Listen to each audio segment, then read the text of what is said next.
Of all the things in my house, it was the chipped teacup that started it. A simple piece of porcelain, white with a delicate bluebird painted on the side, a tiny fracture near the rim. It was the last of a set Richard and I had bought at a flea market on our second anniversary, back when our biggest asset was a beat-up Ford pickup and a dream big enough to fill the Grand Canyon. Holding it, I could almost smell the sawdust in our garage-turned-workshop and feel the ghost of his hand on mine. It was a memory, a relic of a life I thought had been completely erased. Until, of course, the phone call that changed everything. My name is Eleanor Vance, and I am 72 years old. For 40 of those years, I was married to Richard Vance. We built an empire from nothing, a logistics company called Vantage Point Shipping that started with that one pickup truck and my meager inheritance. I answered the phones, I did the books, I packed the lunches. I poured every ounce of myself into that company, into him. And then, on our 40th anniversary, he introduced me to Tiffany. She was 28, a former model with teeth so white they could guide ships into port. He said he wanted to start living. Apparently, the life we'd built, the one that had culminated in a $35 million fortune, didn't count. The divorce was brutal. Not because of the money. He was surprisingly fair on paper, setting me up in a comfortable but not extravagant home and giving me a stipend that kept the bills paid. It was brutal because my own son, Daniel, sided with him. "Mum, you have to understand," he'd said, his eyes shifting away from mine. "Dad's happy. Isn't that what matters?" I lost my husband and my company that day, but losing my son, that wound never quite closed. Daniel married Chloe a few years later. Chloe was cut from the same cloth as Tiffany, but with sharper edges and a mind like a steel trap when it came to finances. She was beautiful, polished, and saw me as a piece of outdated furniture that needed to be stored in the attic. They lived in a sprawling mansion in the most exclusive part of town, a house paid for by the company I helped build. They drove cars that cost more than my entire home. I saw them on holidays and the occasional stilted birthday dinner where Chloe would talk about their latest trip to Monaco while I stirred my iced tea, feeling like a ghost at the feast. Then, 2 months ago, Richard died. A sudden massive heart attack on the 17th hole of his private golf course. He was 68. I felt a strange, hollow ache. It wasn't grief for the man who left me, but for the young man I married. The one with sawdust in his hair and a laugh that could make me believe in anything. The funeral was an ostentatious affair, orchestrated by Tiffany.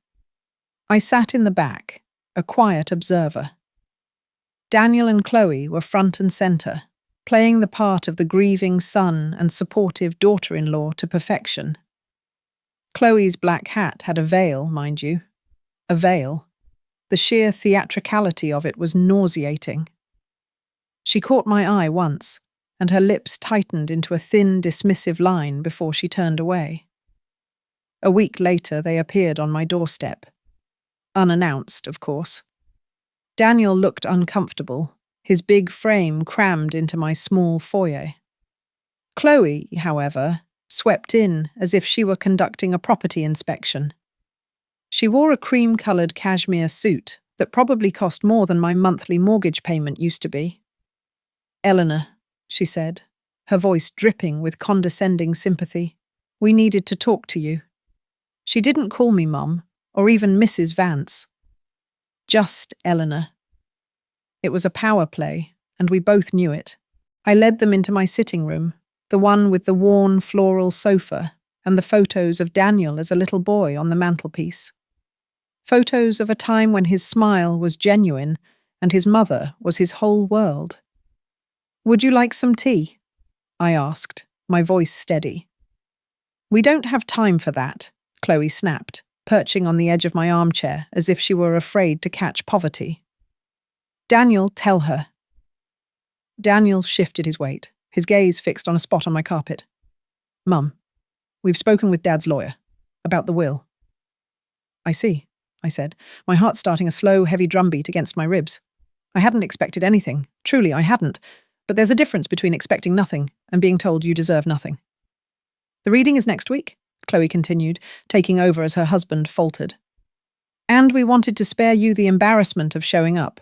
Frankly, it wouldn't be appropriate. I looked at my son. Daniel? What is she talking about?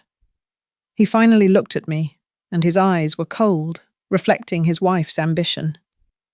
Mum, Dad was very clear. He and Tiffany were married. His life with you was over. A long time ago. The will reflects his current family. His current family, I repeated, the words tasting like ash. Chloe leaned forward, her voice dropping to a conspiratorial whisper, as if she were doing me a great service. Look, Eleanor. Richard left everything. The entire $35 million estate and the controlling shares of the company to Daniel. Tiffany is being taken care of with a separate trust, but the lion's share, the legacy, is for his son. She paused, a smug little smile playing on her lips. Which means it's for us. And we've discussed it, and we feel that your presence at the reading would just be awkward. It would dredge up the past. It would be painful for everyone. The sheer audacity of it stole my breath. Painful for whom? For her? For the son who abandoned his mother? So you're saying I'm not mentioned, I said flatly. Well, of course not, Chloe scoffed, waving a dismissive hand. Why would you be? The divorce settlement was generous, I'm told. You were his first wife, his starter wife, if you will. You got your share then. This new wealth, the real wealth, was built long after you were gone. Starter wife. The phrase hit me like a physical blow. All those years, the sleepless nights worrying about payroll, selling my own father's gold watch to pay for a new engine for that first truck. The dinners I kept warm while he worked until midnight. The dreams we sketched out on cocktail napkins. All of it. Reduced to starter wife. I felt the blood drain from my face. I looked at Daniel, my boy, the one I taught to ride a bike and bait a hook. Daniel, is that what you think? That I was a starter wife? He flinched, but didn't deny it. Mum, it's just how it is. Business is business. Dad moved on. We've all moved on. And you came here today, I said, my voice dangerously quiet, to tell me not to show up to the reading of my ex-husband's will, because you're afraid I'll make a scene when I discover I've been left nothing. We're trying to protect you, Chloe insisted, her voice sharp. Imagine the humiliation, sitting there while Richard's true family inherits the life he built. You would get nothing. It's better to accept it now, with dignity. My dignity. She was lecturing me on dignity. I rose from my chair, my old bones protesting, but my spine felt like steel. Get out of my house, I said. Chloe's eyes widened in feigned shock. Well, I never. We came here out of kindness. No, I said, walking to the front door and holding it open. You came here to gloat. You came to make sure the old woman knew her place. You've delivered your message. Now leave. Daniel finally had the decency to look ashamed. He mumbled a goodbye and shuffled out, but Chloe paused in the doorway. She gave my home a final, sweeping look of disdain. You're making a mistake, Eleanor, she hissed. You'll only end up looking like a pathetic, grasping old fool. Then she was gone. I closed the door and leaned against it, my body trembling. Not with sadness, but with a cold, clear rage I hadn't felt in 20 years. Starter wife. The words echoed in the sudden silence of my little house. Pathetic, grasping old fool. They thought they had erased me. They thought I was a footnote in the story of Richard Vance. They had no idea that the story was far from over. The days leading up to the will reading were a special kind of hell. Chloe's words had burrowed deep under my skin. I started to doubt myself. Was she right? Would I just be a spectacle of pity? My best friend, Margaret, was having none of it. "You have to go, Ellie," she insisted over the phone, her voice fierce. "You built that company as much as he did. You hold your head high, and you walk in there like you own the place. Because you know what? A part of you does."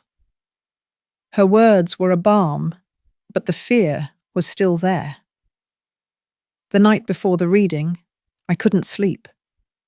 I paced my small living room, stopping at the mantelpiece. There was a photo of me and Richard, taken in the early days. We were standing in front of that first truck, arms around each other, grinning like idiots. We were poor, exhausted, and deliriously happy. I looked at the young woman in the photo, her eyes bright with hope. She wasn't a starter wife. She was a co-founder, a partner, a builder. That's when I made my decision. I wasn't going there for money. I was going for her. I was going to honor the life she'd lived, even if no one else would. The next morning, I dressed with care. Not in black, for mourning, but in a navy blue dress, elegant and understated.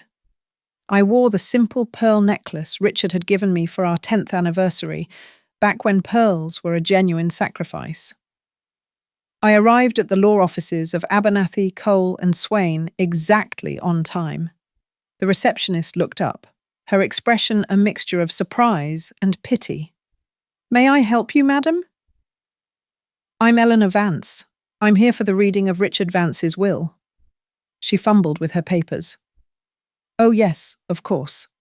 They're in the main conference room, down the hall to your right." I walked down that long, mahogany-panelled hallway, each step an act of defiance. The door was slightly ajar, and I could hear Chloe's sharp, confident voice. "And of course, the vineyard property will need an entirely new management team. The current one is simply not up to our standards." I pushed the door open and stepped inside. The room fell silent. Daniel, Chloe, and Tiffany were seated around a massive, polished table. Tiffany looked puffy-eyed and lost. Daniel looked like he'd seen a ghost. Chloe's face, however, hardened into a mask of pure fury.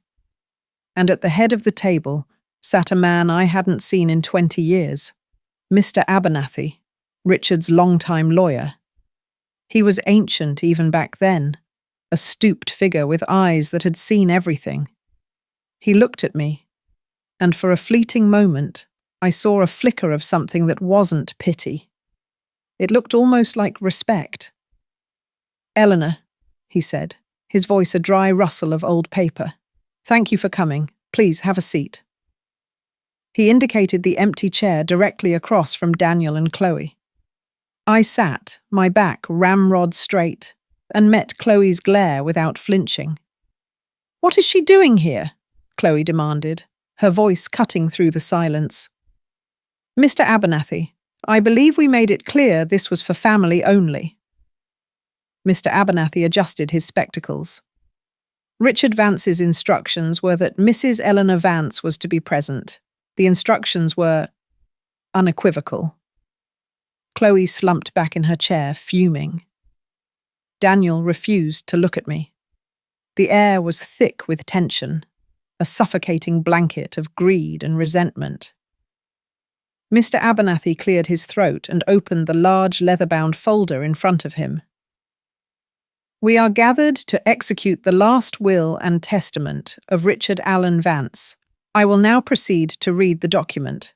He began with the usual legal boilerplate. Then came the minor bequests. $10,000 to his longtime housekeeper, $25,000 to an animal shelter. With each word, I could feel Chloe's impatience growing. She tapped her perfectly manicured fingernails on the table, a rhythmic, irritating click, click, click. "Now," Mr. Abernathy said, pausing for effect, "we come to the matter of his wife, Mrs. Tiffany Vance." Tiffany sat up, dabbing at her eyes with a tissue. Chloe leaned forward, her expression a venomous mix of curiosity and contempt.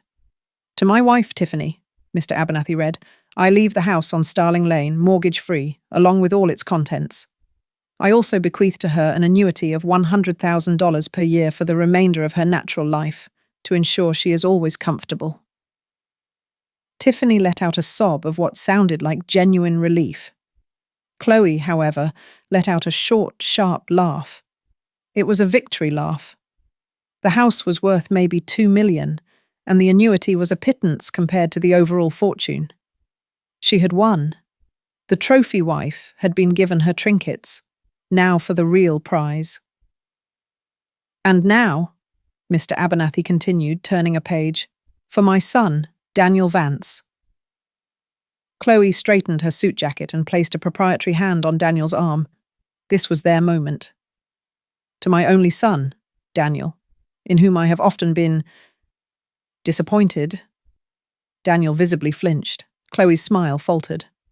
I leave the sum of $1 million. Silence. You could have heard a pin drop on the thick Persian rug. $1 million. It was a fortune to most people, but in their world, in the context of a $35 million estate, it was an insult. It was a firing bonus.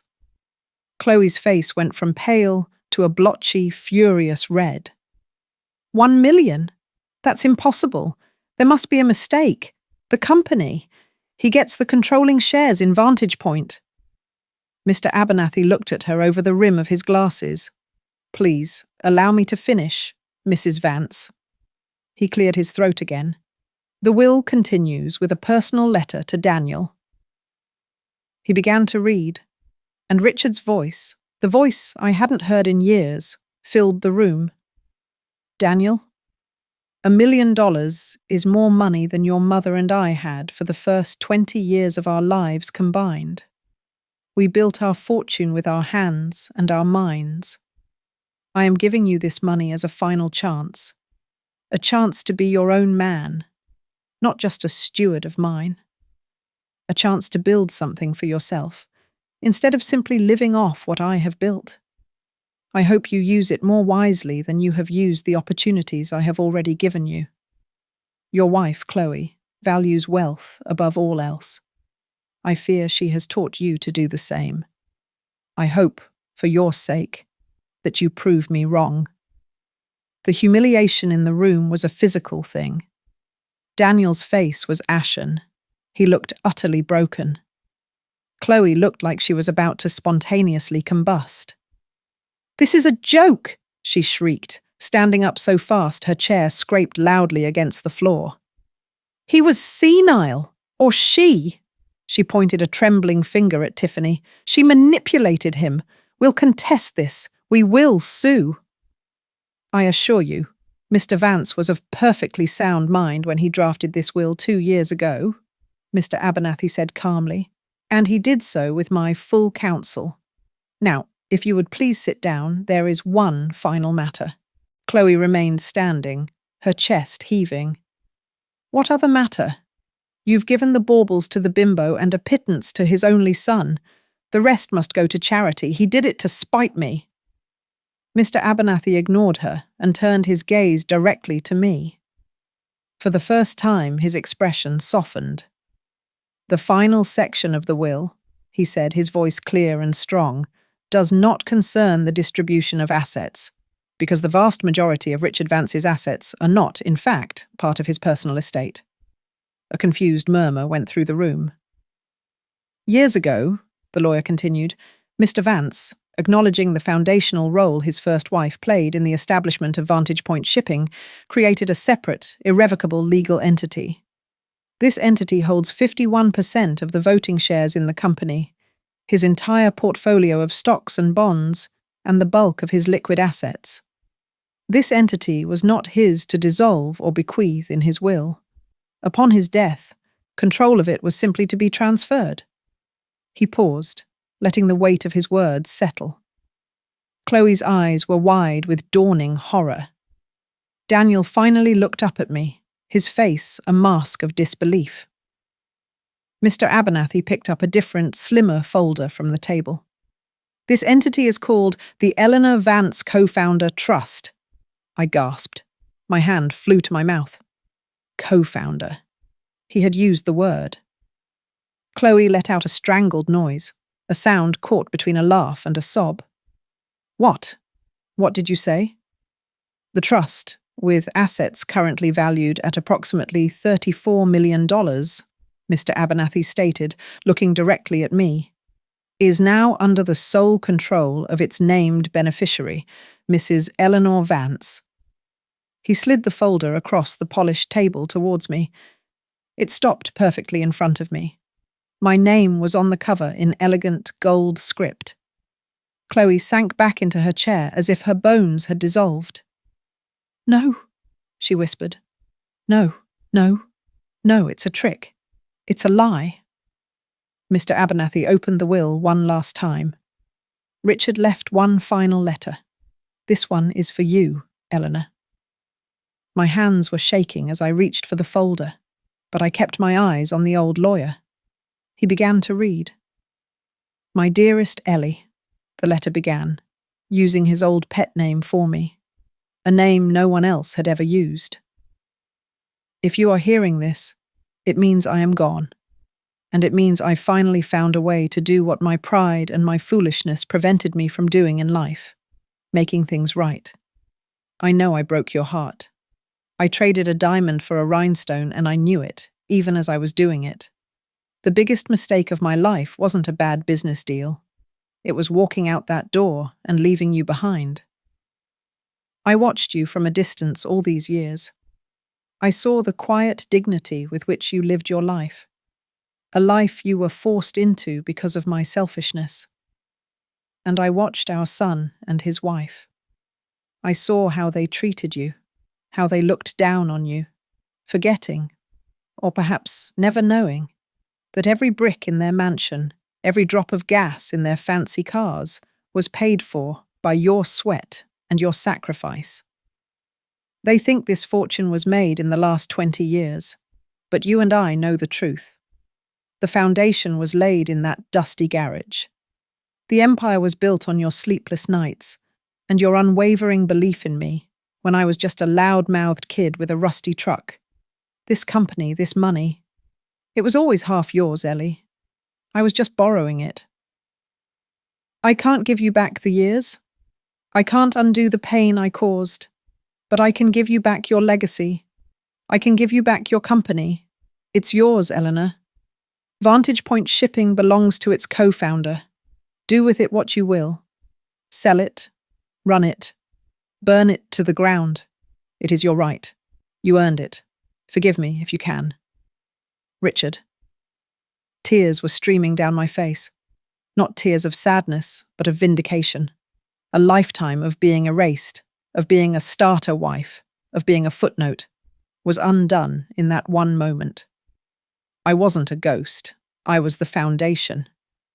I looked across the table. Tiffany was staring at her hands, looking oddly relieved. Daniel was crying silently, his face buried in his hands. He wasn't crying for the lost money. He was crying for everything he'd thrown away. And Chloe. Oh, Chloe. Her face was a terrifying, contorted mask of pure, undiluted hatred. Her eyes, fixed on me, were like two burning coals. You, she seethed, her voice a low, venomous hiss. You old bitch. You planned this all along. I slowly wiped my tears away with my fingertips. I looked at her, at the woman who had called me a pathetic, grasping old fool. And for the first time in her presence I smiled. A small, sad, but undeniably triumphant smile. No, dear, I said, my voice perfectly calm. I didn't plan anything. I just showed up.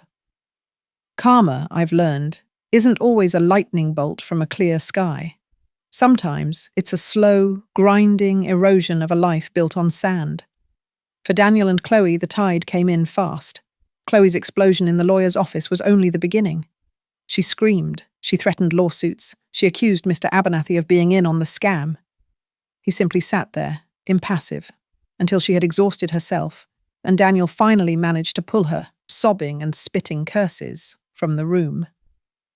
My first act, as the majority shareholder of Vantage Point Shipping, was not, as Chloe might have expected, to fire everyone and install a throne in the boardroom. It was to call an emergency meeting with the board and hire the most competent, ruthless, and expensive corporate management firm in the country.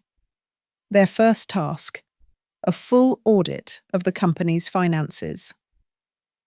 It turned out that Daniel, as vice president of operations, had been living far beyond his generous salary. He and Chloe had been using the company as their personal piggy bank, lavish business trips that were actually vacations to the Maldives. An entire fleet of luxury cars leased under the company name. A corporate apartment in the city that was Chloe's personal shopping pied-à-terre. It was all there, in black and white. Embezzlement, plain and simple. The news broke like a dam. The lifestyle they had flaunted, the one built on the expectation of a massive inheritance, was a house of cards.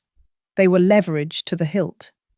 Mortgages on the mansion, loans on the cars, credit card debt that was astronomical. The $1 million from Richard's will, which could have been a lifeline, was instantly devoured by furious creditors who now knew the well had run dry. The social fallout was just as brutal. Chloe, who had reigned as a queen bee in her circle of wealthy socialites, became a pariah overnight. Her friends, who had fawned over her when she was the heiress apparent, now crossed the street to avoid her. She was no longer the future of the Vance dynasty. She was the wife of a disgraced embezzler who had been publicly humiliated by a dead man and his starter wife. The story was just too deliciously scandalous for her world to ignore. They had to sell the mansion. The sale was a fire sale, barely enough to cover the outstanding mortgages. The cars were repossessed. Chloe's designer wardrobe appeared on high-end consignment websites. They went from a palace to a cramped, rented apartment in a part of town Chloe used to mock. About 3 months after the will reading, my son showed up at my door again. This time, he was alone. He looked like a different person. He'd lost weight. His expensive suit was gone, replaced by worn jeans and a faded polo shirt. The arrogance was gone, replaced by a deep, hollowed-out shame. He didn't say anything at first, just stood on my porch, his shoulders slumped. "Can I come in?" he finally whispered. I stepped aside. He walked into my small living room and stood in the middle of the floor, looking at the photos on the mantelpiece. "Chloe left me," he said, his voice cracking, "last week. She said I had failed her, that I was weak, that I let an old woman beat us." I sat down on my floral sofa, the one Chloe had been so afraid to touch, and waited. "She was right," he continued, turning to face me, his eyes full of tears. "I was weak. I let her poison my mind. I let her tell me what to think, what to value. When she said, you were a starter wife." He choked on the words. "I knew it was wrong, Mum. Deep down, I knew it. But I didn't say anything. I stood there and let her disrespect you, the woman who gave me everything." He finally broke, sinking to his knees on the carpet, his body shaking with sobs. "I'm so sorry, Mum. I'm so sorry. I threw away your love for nothing. For a house and some cars, and the approval of a woman who was never going to love me, only what I could give her. I am a mother. And a mother's heart, no matter how bruised, has a terrible, resilient capacity for love." I went to him, knelt on the floor beside him, my old knees creaking in protest, and I put my arms around my son, my broken, foolish, lost son. "It's all right, Daniel," I whispered, stroking his hair like I did when he was a boy with a scraped knee. "It's all right." It wasn't about forgiveness, not yet. It was about grace. It was about recognizing that his punishment had been absolute. He had lost everything he thought he valued, only to realize he had never valued the right things at all. Our journey back to each other was slow. I didn't just hand him a check. Richard's letter had been right. Daniel needed to build something for himself. With my newfound resources, I set up a small charitable foundation dedicated to providing seed money for young entrepreneurs from underprivileged backgrounds, the kind of people Richard and I had been all those years ago. I gave Daniel a job there, not as a director, but as a junior administrator. He processed applications. He answered phones. He started from the bottom, just like his parents had. He learned humility. He learned the value of $1 earned through hard work. He started going to therapy. Slowly, painstakingly, my son began to come back to me, the real him. As for me, I never moved out of my little house. I had the means to buy a palace, but this was my home. I did, however, renovate the kitchen. I travelled. I saw the pyramids in Egypt and the fjords in Norway.